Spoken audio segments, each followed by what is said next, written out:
Sup everyone, I'm your female otaku and I'm here to review episode 9 of Youjo Senki. And the war in the beginning of the episode was a little mixed because it looks like Tanya's battalion is doing pretty well because, you know, they're taking out the enemies and stuff and they're pushing them back.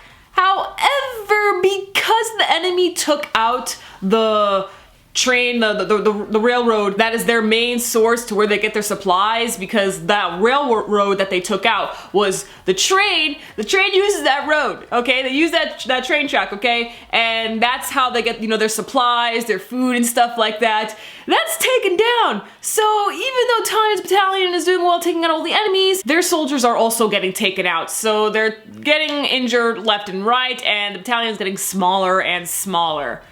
However, one dude ended up leaving because he ate a rotten potato. No, seriously though, that whole scene at the end there, when we find out that the guy who was saying, my stomach, like, when we found out that he had to retire from his duties and has to, like, get, like, long-term medical treatment because he ate a rotten potato, I'm just like, the fuck? Like, out of all the things you could leave the war for, it was because you ate a rotten potato. Like, what? So what is the plan of action? Well, because the enemy is being pushed back, Tanya's, you know, country and stuff, the generals, they see an opening. They see that they could end this war very soon. And, you know, this has been built up for the past couple episodes. And so now they figured it out. The mad scientists developed a new source to destroy HQ with this plan, Shock and Awe. And with Shock and Awe, we're gonna take these boosters, or really rockets,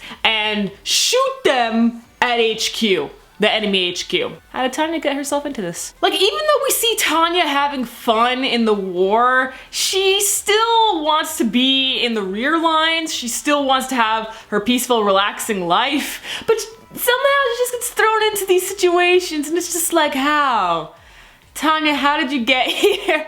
Like, she was literally riding a rocket into HQ. Hopefully it was successful. I mean, we did see a rocket land, but we don't know if it landed at HQ or not. We see that there are 3 bases, one of them being the enemy HQ, and when the enemy is leaderless, they won't know what to do and will surrender. Therefore, they win the world war. So will we see them come out on top next week? Not too sure. It depends where all the other rockets land as well, if the rocket landing was successful or not. But considering the fact that we still have like about 3 episodes left, I don't think it's gonna be all that successful and the war will just end, because we still have the one dude who's gonna come back and get his revenge, you know, if you remember from last week. And I believe the novels are still ongoing.